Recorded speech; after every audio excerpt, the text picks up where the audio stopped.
The Extinction Protocol. Commander Ilara Reeves stood at the observation deck of Helios Prime's administrative center, gazing at the sunset over the colony's central district. The orange-red glow bathed the gleaming towers and sprawling residential complexes in warm light. 7 years of hard work had transformed this once barren world into humanity's most promising outpost, a thriving community of 2 million souls. Her comm unit chimed. "Commander, long-range sensors are picking up multiple signatures entering the system." Lieutenant Chen's voice carried an edge of concern. "They're not matching any known registry." "Unidentified vessels." Ilara frowned. "How many?" 17. "No, 23 now. They're accelerating toward our orbit." Ilara's military instincts flared. Helios Prime was a scientific and agricultural settlement, deliberately established away from contested space. The colony maintained only a modest defense force, enough to handle pirates or minor threats, not a fleet. "Alert status," she ordered, striding toward the command center. "Activate the planetary shield and send a message to Earth Command." The administrative building's corridors buzzed with sudden activity as the alert echoed throughout the colony. Civilians looked up in confusion as warning lights pulsed. Most had never experienced an alert beyond routine drills. In the command center, the main display showed the approaching vessels, sleek, predator-like ships arranged in attack formation. "They're hailing us," Chen reported. On screen, the display flickered, revealing a reptilian humanoid with iridescent scales and vertical pupils.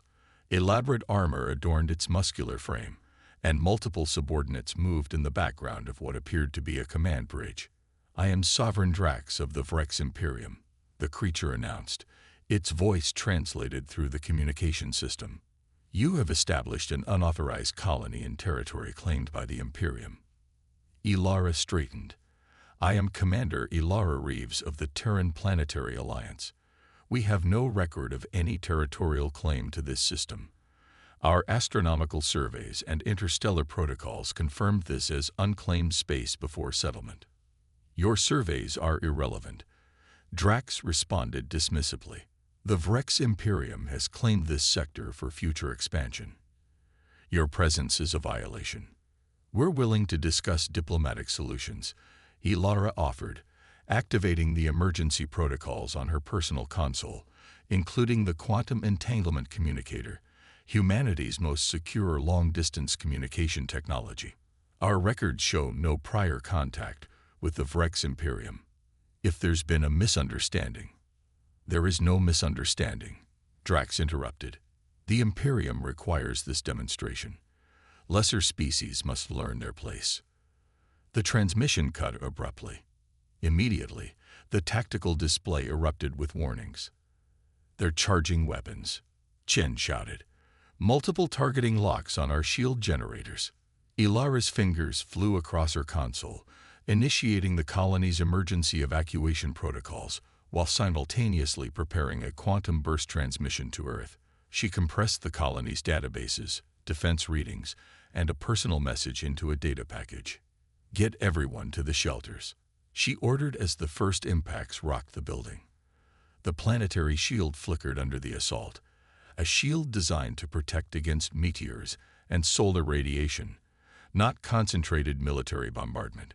"Shield at 60% and failing," a technician reported, voice steady despite the chaos. "Evacuation transports are launching, but there's not enough time." Ilara knew the bitter truth. Helios Prime had no chance. Even if every transport escaped, the Vrex would hunt them down. Their only hope was the message she was sending, the evidence of this unprovoked attack. "Shield breach in multiple sectors," Chen called out as another barrage hit. The building shuddered violently, ceiling panels crashing down. Ilara finished the transmission package, adding a final line. "Helios Prime under attack by Vrex Imperium. Unprovoked extinction-level assault on civilian colony. Avenge us." She activated the quantum entanglement transmitter just as the command center's windows shattered under the pressure wave of nearby impacts. The quantum particles instantly connected with their paired counterparts in Earth's defense headquarters, carrying the message across light years in a heartbeat. Her last act complete, Ilara turned to her staff. "It's been an honor serving with you all." The Vrex bombardment intensified, their weapons systematically targeting Helios Prime's infrastructure. Antimatter warheads detonated over population centers. Particle beams carved molten trenches across the surface. Within 20 minutes, the colony's shield grid collapsed entirely. From his command ship, Sovereign Drax watched the destruction with cold satisfaction. "Status report," he demanded. "Colony defenses neutralized. Sovereign," his weapons officer responded. 96% of structures destroyed. Atmospheric composition changing due to widespread fires and debris. And the inhabitants? Projected casualty rate exceeds 99%. The few evacuation vessels that launched have been eliminated. Drax's scale blips pulled back in what passed for a smile among the Vrex. "Excellent. This will serve as a proper warning to the humans. Their expansion ends here." He turned to his navigator. "Set course for the forward base. The Imperium will announce our victory and the establishment of our new territorial boundary." The Vrex fleet departed the Helios system, leaving behind a devastated world still burning from orbit, a once vibrant colony reduced to ash and ruin. They didn't consider that the quantum entanglement transmission had already reached Earth. Admiral Caden Wright stood motionless before the main view screen in Earth Fleet Command's Strategic Operations Center. The message from Helios Prime played for the third time, the final desperate words of Commander Reeves echoing through the hushed room. "Analysis confirms authenticity," the intelligence officer reported quietly.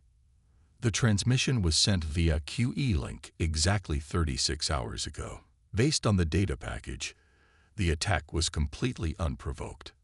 Around the circular chamber, the Joint Chiefs of the Terran Defense Force sat in stunned silence.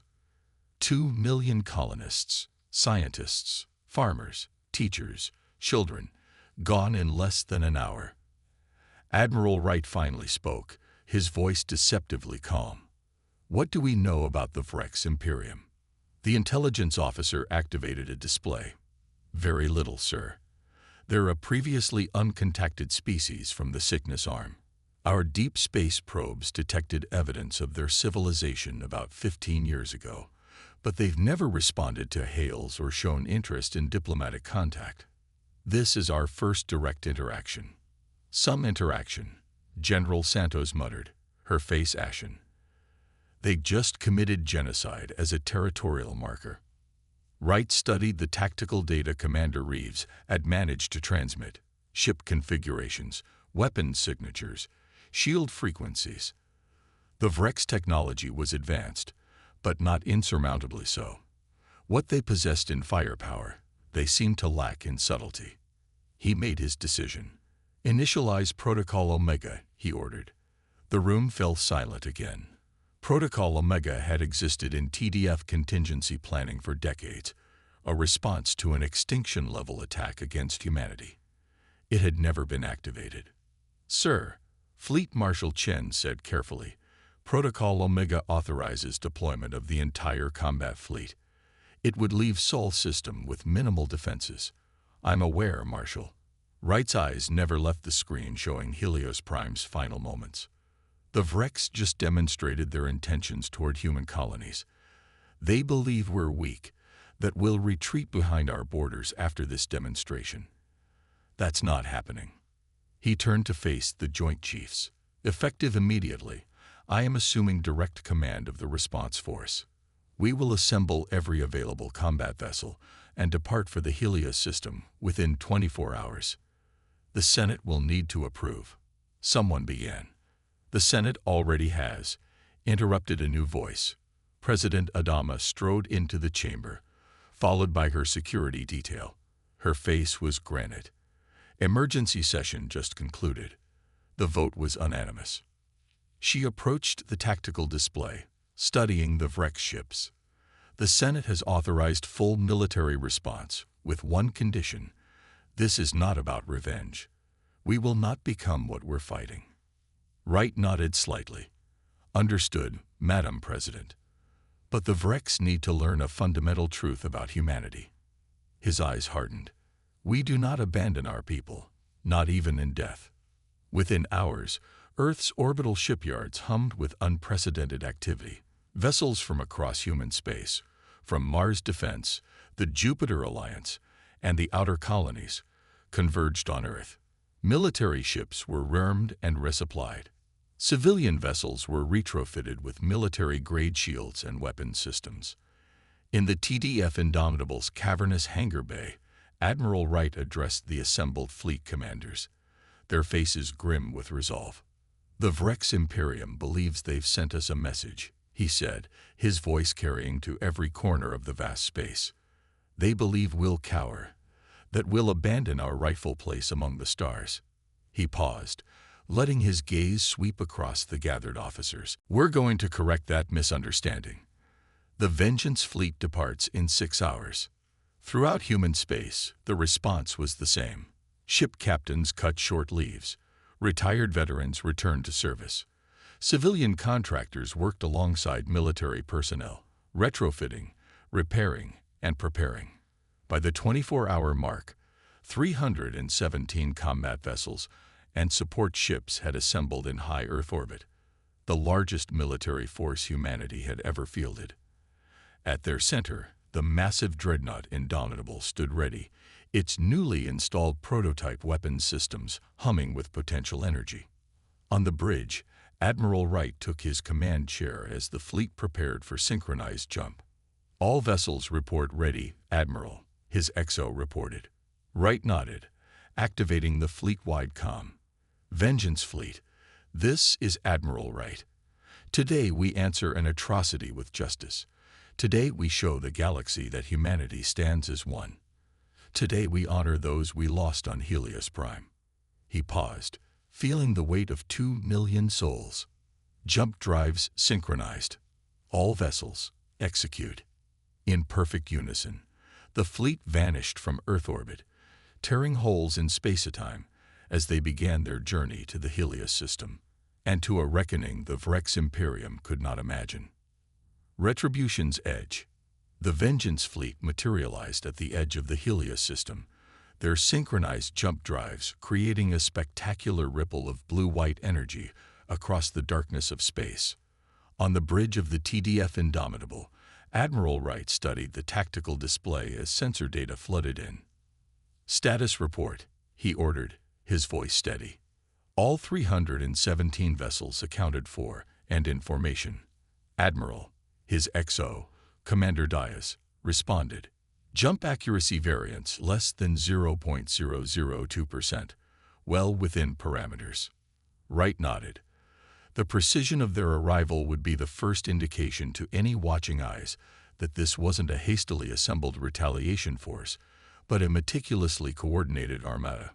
"Long-range scans of Helios Prime?" he asked, though he already knew what they would find.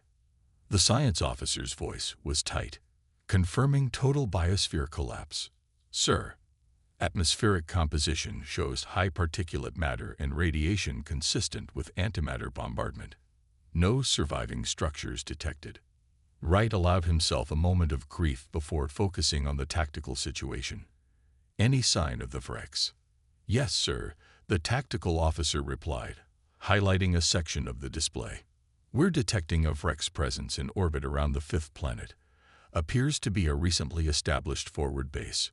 14 vessels in total, including what matches the command ship profile from Commander Reeves' data." "They didn't expect us to respond so quickly," Commander Dias observed, "or in such force. A fatal miscalculation." Wright responded, studying the enemy formation. "They came prepared to eliminate a colony, not face a fleet." He straightened in his chair. "Battle group commanders, execute formation delta. Cruiser groups maintain perimeter control. Assault carriers hold at Mark III." As the Vengeance fleet reconfigured into attack formation, Wright activated the communications array. "Broadcast on all frequencies, standard translation protocols. Let's introduce ourselves." Within moments, the main view screen flickered, revealing the same reptilian figure Commander Reeves had faced in her final hours. Sovereign Drax appeared momentarily startled before composing his features into a mask of disdainful authority. "This is Admiral Caden Wright of the Terran Defense Force," Wright began, his tone glacial. "You stand accused of genocide against the civilian population of Helios Prime." Drax's vertical pupils narrowed. "The Vrex Imperium claims this territory by right of discovery. Your colony was an illegal incursion." "Interesting claim," Wright replied, "particularly since our astronomical survey ships charted this system 15 years ago, and we have no record of any prior Vrex presence or communication." His eyes hardened. "But that's irrelevant now. You didn't attempt diplomacy. You didn't issue warnings. You chose extermination. A necessary demonstration." Drax responded, echoing his words to Commander Reeves. "Lesser species must understand." "You misunderstand your situation." "Sovereign," Wright interrupted. "We are not here to negotiate. We are not here to establish boundaries. We are here for justice."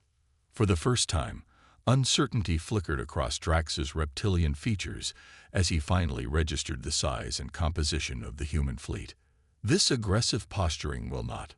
"Surrender your vessels immediately," Wright continued implacably. "All responsible parties will face trial for war crimes. Refuse, and the Vrex Imperium's existence as a political entity ends today." He leaned forward slightly. "You have 5 minutes to decide." The transmission cut, and Wright turned to his tactical officer. "Status of the prototype systems." "Quantum disruptors at full capacity, sir. Gravity manipulation grid online. Dimensional phase shifters standing by." Wright nodded. The Vrex were about to discover that humanity had been developing defensive technologies far beyond what they displayed in their frontier colonies. Technologies they'd hoped never to need. Exactly 5 minutes later, the communication channel reopened. Sovereign Drax appeared, his posture rigid with fury. "The Vrex Imperium does not surrender to inferior species," he declared. "Your colony's destruction was merely a preview. Your homeworld will be next." Wright's expression didn't change. "As you wish." The channel closed at his gesture. He turned to Commander Dias. "All vessels, execute attack pattern Erebus." Across the human fleet, weapon systems hummed to life. The Vrex responded immediately, their 14 vessels forming a defensive array as they launched a barrage of antimatter torpedoes toward the human forces. "Incoming ordnance," the tactical officer reported. "Impact in 15 seconds." Wright remained calm. "Activate gravity manipulation grid."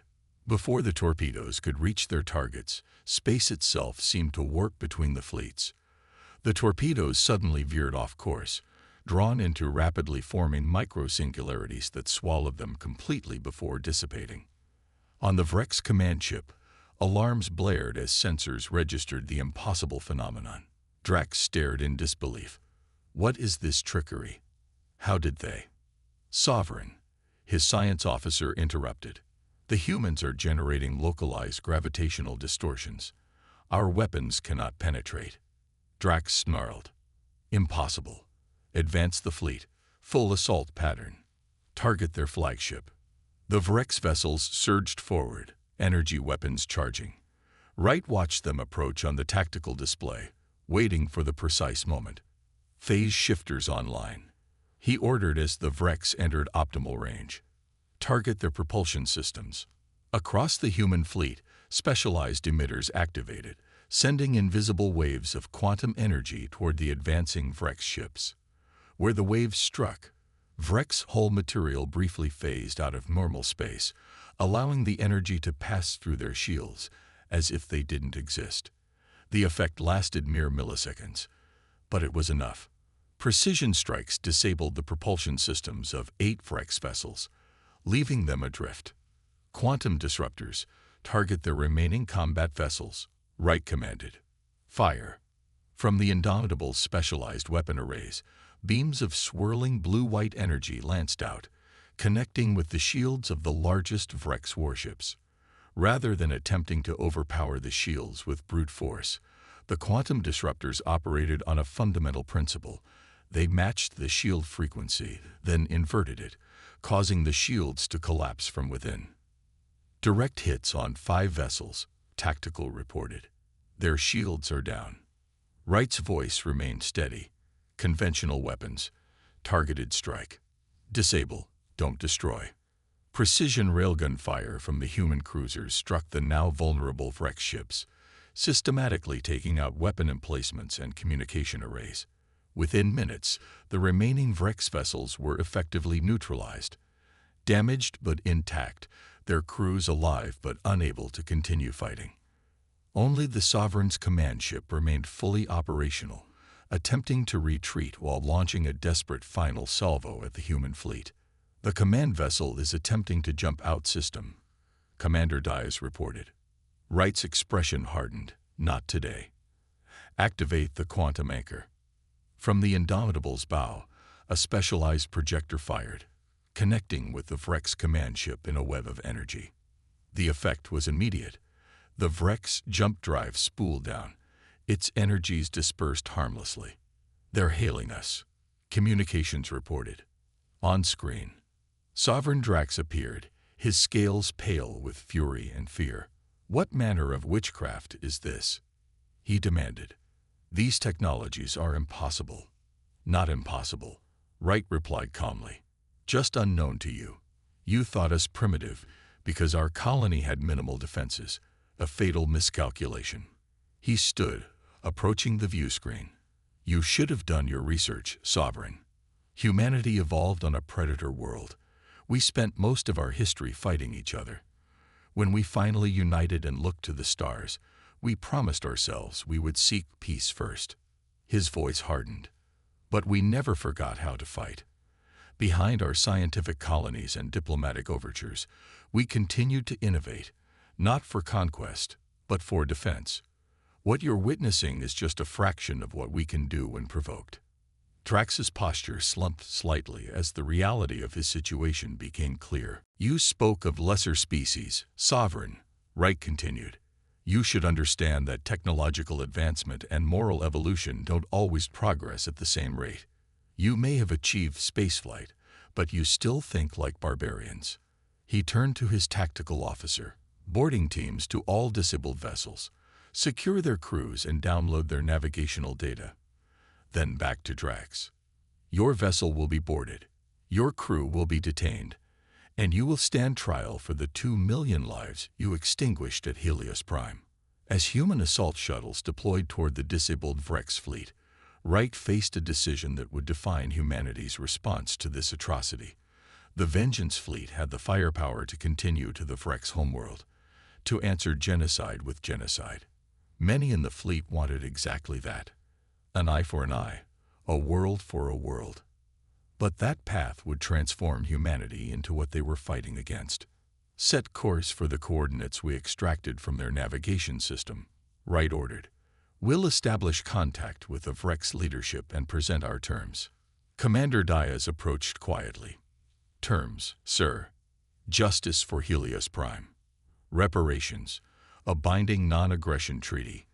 Wright's gaze returned to the view screen, where the captured Vrex command ship drifted powerlessly. And understanding that humans will always defend their own, but we will not become monsters to defeat monsters. The Vengeance fleet regrouped, their mission evolving from retribution to justice. As they prepared to jump to the edge of Vrex space, Admiral Wright sent a final message to Earth. Helios Prime avenged. Humanity's honor preserved. In the debris field that had once been a thriving human colony, the fleet left behind a memorial satellite, broadcasting a simple message to any who might pass through the system. Here stood Helios Prime, a human colony of 2 million souls. They came in peace. They were answered with war. They have been avenged. Let this place stand as a reminder that humanity will always defend its own, without sacrificing what makes us human. The Vrex would soon learn another fundamental truth about humanity. As terrible as humans could be in vengeance, they could be even more formidable in peace.